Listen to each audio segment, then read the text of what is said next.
All right, so get this, right? Like imagine a world where gods are born from a swirling, chaotic sea monster. It sounds wild, right? And guess what? That's just the beginning of our deep dive today. We're going all in on Babylonian creation myths. Oh yeah, definitely a step beyond the usual Greek myths everyone knows. We're working with the Babylonian legends of the creation, and let me tell you, it's a wild ride. Seriously. Okay, so no pressure or anything, but paint us a picture. Well, What did Babylonians believe was there before creation? Before everything we think of? okay, so picture this. This endless watery abyss, right? It's called Apsu, like the primordial soup, pure chaos. But alongside Apsu, there's Tiamat. She's not your typical goddess, like, at all. Oh. She's like this monstrous embodiment of all that chaos. I mean, we're talking scales, claws, wings, the whole shebang. A total, like, Right. contrast to the order the gods will eventually bring. Well, okay, hold up. So we got this chaotic power couple, Apsu and Tiamat, ruling this primordial soup. But how do we get from that to, like, gods we're familiar with? That's where things get really interesting. From this crazy mix, right? A new generation of gods pops up, like representing the sky, atmosphere, even the underworld. But they're all about order, structure, you know? And that doesn't sit well with Apsu, not one bit. Yeah, talk about a clash of personalities, right? Like, what happens when order and chaos are, like, in the same family? Uh-huh. Yeah, it's not a peaceful family reunion. This clash leads to a huge showdown. Apsu versus Ea. He's the god of wisdom, water. Ea ends up winning, though. He uses this, like, powerful incantation to subdue Apsu. Score one for team order. But I gotta ask, right, what about Tiamat? She can't be happy about this whole thing. Oh, you're absolutely right. Tiamat is furious, like, about her, well, her partner being defeated, and she's not letting it slide. Yeah. This is where things get really epic. Oh, I was just thinking chaos just got personal. Exactly. Tiamat decides she's creating an army full of monstrous allies to fight those gods. Imagine terrifying creatures, right? Spawning from this being called Kubur. Mystery surrounds this figure, but she's clearly on Team Chaos, like a mythological monster match. Whoa, okay, so for real, we're not talking like a few disgruntled demigods here. Right? Yeah. This is full-on monster army, revenge-fueled. Who's leading this chaotic crew? She picks 11 champions to lead the charge. You got Viper, Scorpion Man, Fishman. But even with that lineup, she needs a general, right? So she chooses Kingu. Maybe you know him as Timmuz from some other ancient myths. Okay, yeah, starting to see where Babylonians got those epic fantasy battle ideas from. So what happens? Does Kingu just, like, lead this monster army straight into a divine showdown? Hold on. It gets even crazier. Tiamat gives Kingu the Tablet of Destinies. This isn't just any old magical artifact, okay? It's the ultimate power move to control fate itself. Whoa, so it's not even about winning a battle here. It's about the entire fate of, like, creation. What do the gods even do against that? Well, initially, they panic. Haha. Totally outmatched, terrified of Tiamat and her monster army.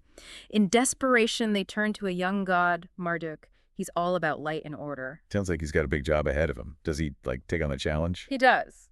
But he's no fool. This is high-stakes stuff. So he tells the gods straight up, give me absolute power or I'm out. Uh-huh. No, that's how you negotiate. Do the gods actually agree to that? They do. Desperate times, desperate measures. Right. To make it official, they have this giant feast. Let's just say things get a little out of hand with the sesame wine. Gets pretty rowdy, but in their enthusiasm, they give Marduk all their combined might. They're going all in on him. Okay, so Marduk's officially powered up, but we've still got Tiamat and her monsters. Yeah. What happens next? That, my friend, is a story for part 2. Because things are about to get truly epic. All right, welcome back. So last time, remember, Marduk's all powered up, ready to face Tiamat. Right. We got that ultimate showdown brewing. Young god versus primordial chaos is like movie material. So set the scene for us. What's this battle look like? Oh, the Babylonian texts don't hold back. It's vivid, you know. Marduk's riding into battle on a chariot, pulled by 4 horses, fierce ones, of course. But he's not just like muscle. He's got the winds, lightning, even a net. Whoa, he came prepared. Elements and tactics, nice. Yeah.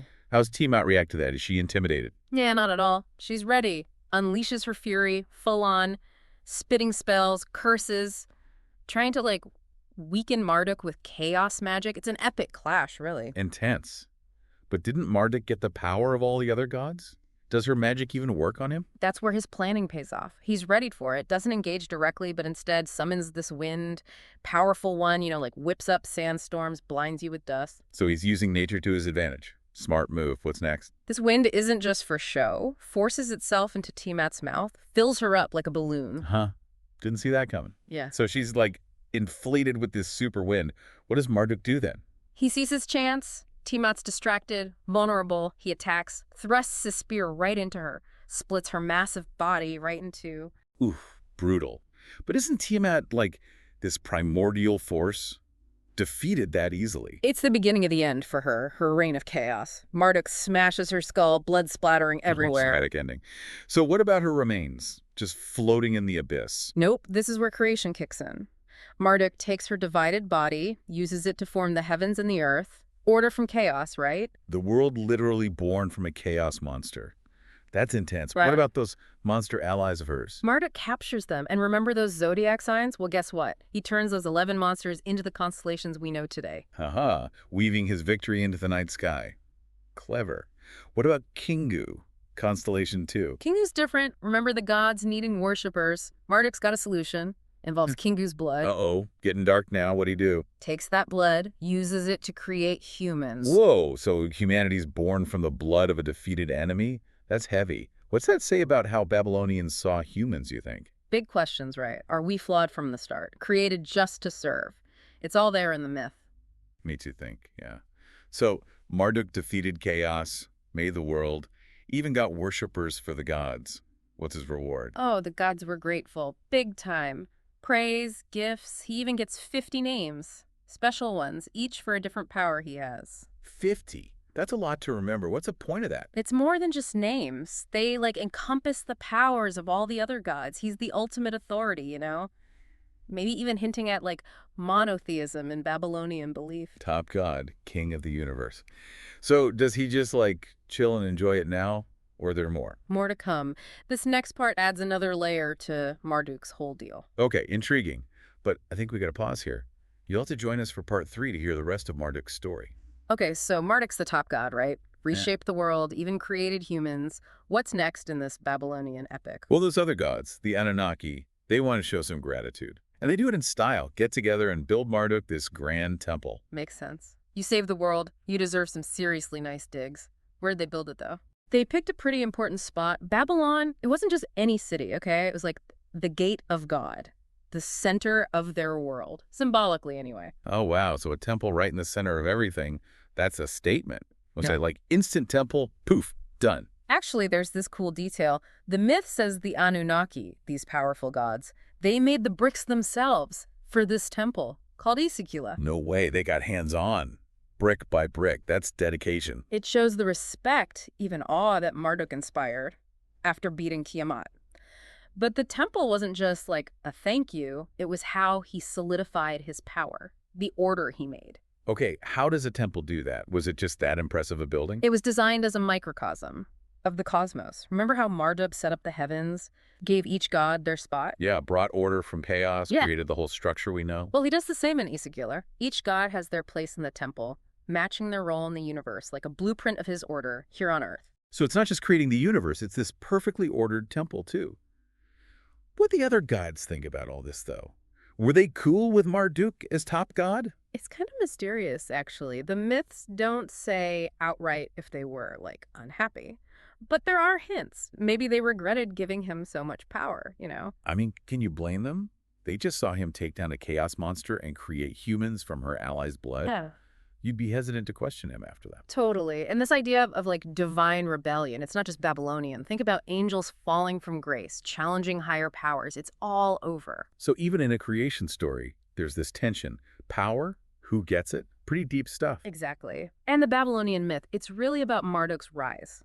Conquers chaos, brings order, makes the world, even gets that awesome temple. But there's always that question, the nature of power, potential for conflict. It definitely leaves you wanting more. We've seen the chaos of Apsu, Marduk's victory, how the world and humans began. What a journey. It really makes you think.